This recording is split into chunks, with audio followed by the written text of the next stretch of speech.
Let's not fight for our lane. They're doing it anyways. If they hit us, we're on the ground. They're not. That's life.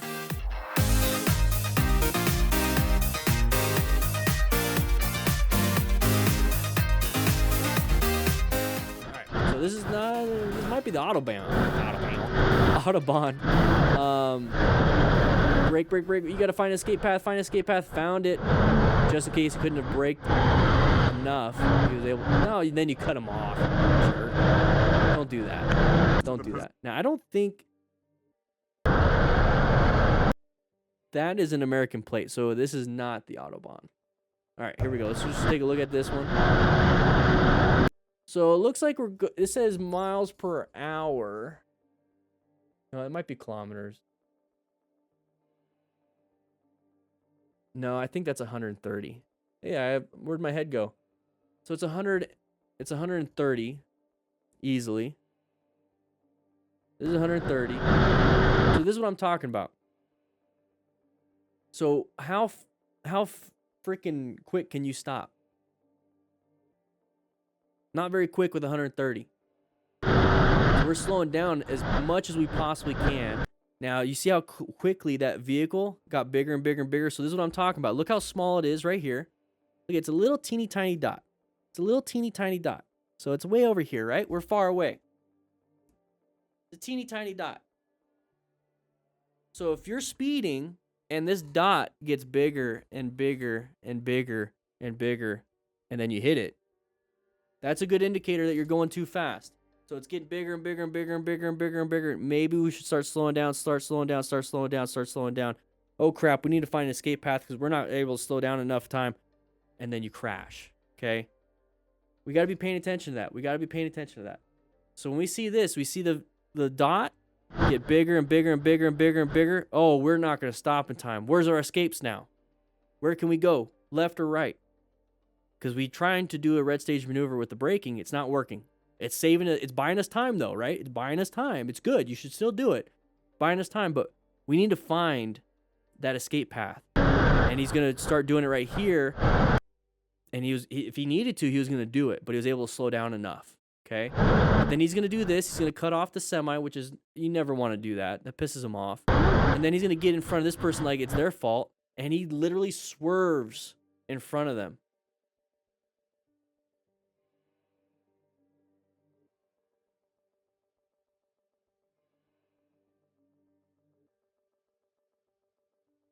What the fuck are you doing?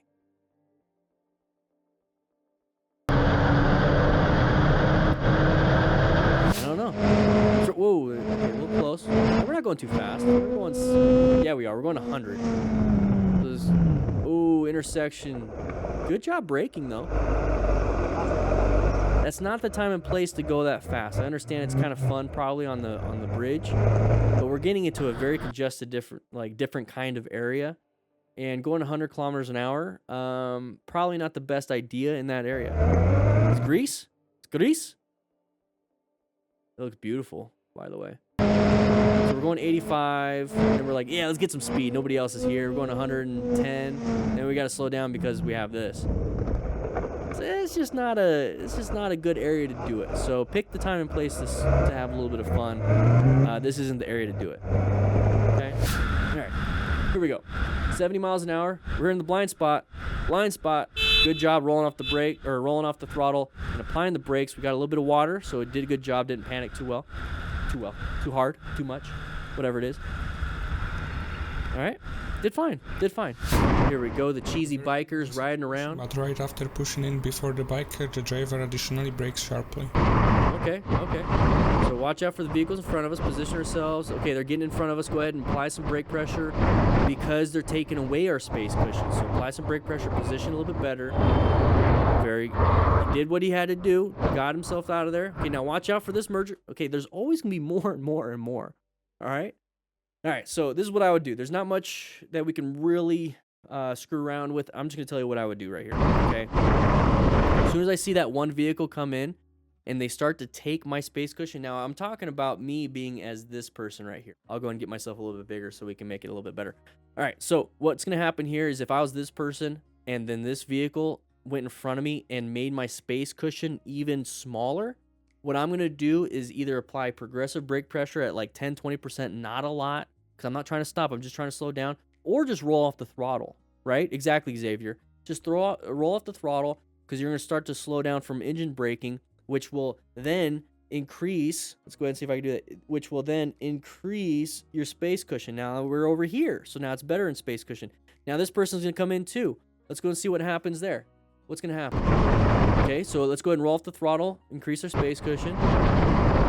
Now we're definitely rolling off the throttle and increasing our space cushion, and then it's a non-issue. Now, a lot of people are like, well, you should be fighting for your lane. We already talked about that. Let's not fight for our lane. They're doing it anyways. If they hit us, we're on the ground. They're not. That's life. That's the way of motorcycle riding. You got to deal with it. Stop getting angry about it. It just happens. It just happens. But when you have the training and you're a smart rider and you can recognize this stuff and you just roll off the throttle, just roll off the throttle. It doesn't matter. You're already having a better day. They're in a Ford Fiesta. You're on a motorcycle. All right, here we go. It's Going through here, common kind of blocked in. I don't like it so far. that turned on indicator means they have the right of way. Bad line of sight. Good job braking. Got a little bit freaked out, not a big deal. I didn't like it. We're kind of in their blind spot. I would have given myself a little bit more room. And one of the things is that you understand that that's going to happen, that could happen, so it doesn't piss you off. Because the reason why you get pissed off is because you got surprised. When you're surprised, you get freaked out.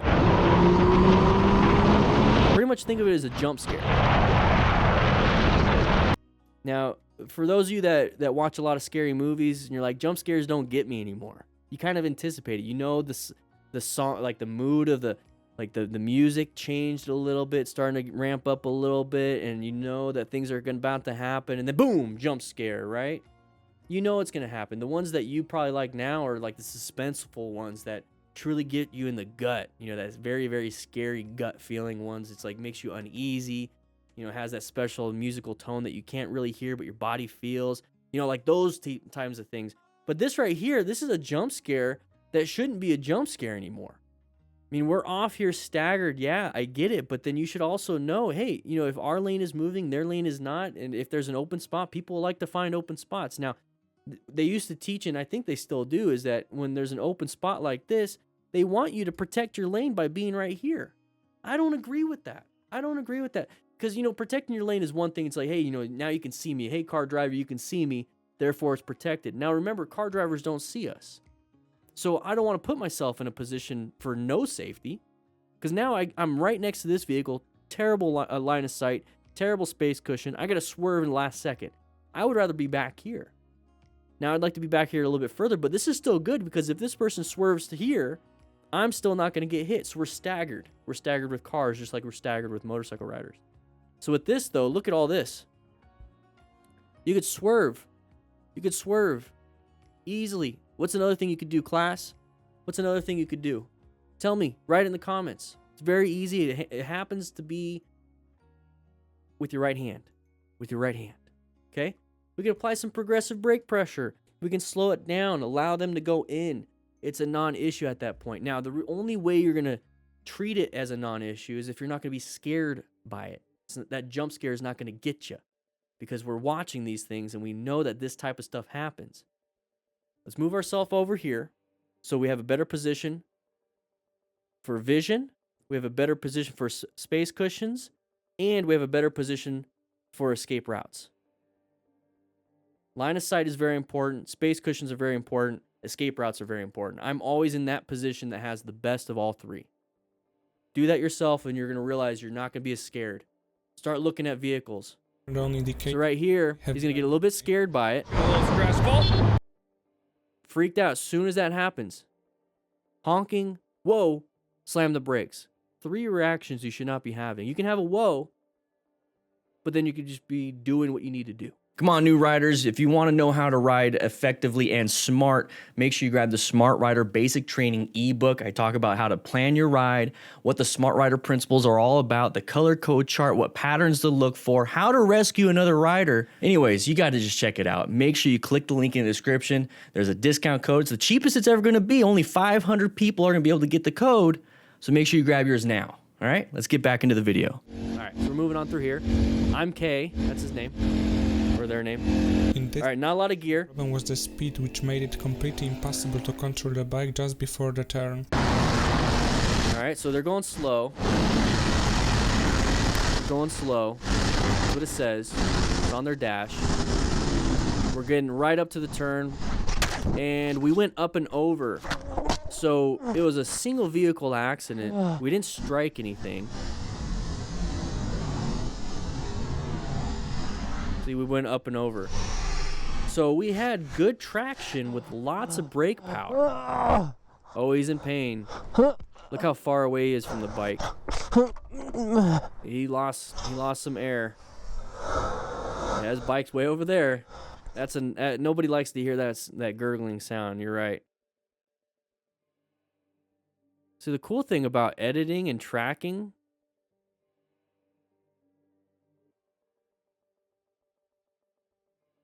is that you have to be good at it. So he's in 6th gear. I see it says like 100 to me. Anyways, so we're going over here. We're going super fast. Let's go back just a little bit, actually.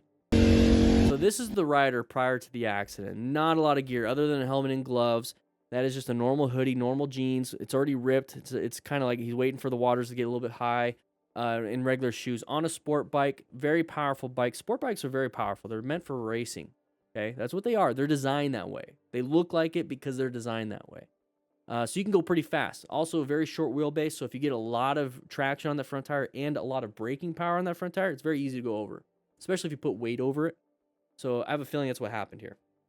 So we're hauling ass. He's going slow, I guess. You know, haul ass slow, whatever. We're going to get up to a point where we're going to panic, okay? Now, he probably has really good tires and then possibly got some good traction. And you see how we disappear? The bike kind of disappears. So remember, the GoPro is attached to the helmet. So the bike is staying like right here. It says ahead. What does it say ahead? Signal ahead. Okay, you see where the lights are going to? He's got his high beams on. They're probably not even that well adjusted. But he's outrunning his lights. Imagine trying to brake within that light distance. It's not going to work. We're going a little bit too fast. Signal ahead, that's good signs that are letting you know that you probably need to slow it down. And he sees it, and he's going to disappear. So lots of traction on that front tire, lots of braking on that front tire. And he actually grabbed it. He didn't dump it by sliding underneath with a panic. He kept squeezing more and more and more. But remember, he can only slow down with the allotted total stopping distance. And your total stopping distance increases. And I'm talking like really increases when you go faster. So you have perception. So you got to realize when you have to start applying the brakes. You have to react to actually start applying the brakes. And then braking distance equal total stopping distance. Your braking distance is elongated with more and more and more and more speed. So if you're going slow, your braking distance is here. If you're going fast, it's way over here. Now, if it's this far, let's say this is as far as, this is your braking distance. So this is when you can stop. Well, here's the intersection. So you stopped way too far. Anybody did an MSF class and they showed you the braking with the intersection? It's really cool. Either way, he's going way too fast for his speed. He's doing good braking. He doesn't have enough distance, enough room to brake. So when he sees that I got to stop now, he slams the brake, which causes him to go over. So he was doing good braking. He had good progressive brake pressure. He had good traction, just not enough room. So I'm going to go ahead and apply more brakes because I ran out of room. I'll just stop, right? No, you still got momentum. He flipped over because he still had good traction. So not good. He's going to flip up and over, and that's high impact. Lots to the neck and spine. and that is the loss of air. Your diaphragm pushed all the air. I'm sorry, your chest cavity pretty much collapsed and knocked all the air out, and you're having to then try to get some air in. It doesn't work. It works with negative pressures and everything. But there's his bike way over there. I don't know how this was situated. I don't know how he got to where he's at, but that's how far he went. Imagine, no gear. If you like today's video, make sure you click this video right here to keep watching more. But if you want to become a smart rider, click this and grab this Smart Rider Basic Training ebook. It's going to help you become a smart rider by planning your ride, rescuing other riders, knowing what patterns to look for, and so much more. Make sure you grab it. Link will be in the description also. I'll be seeing you around.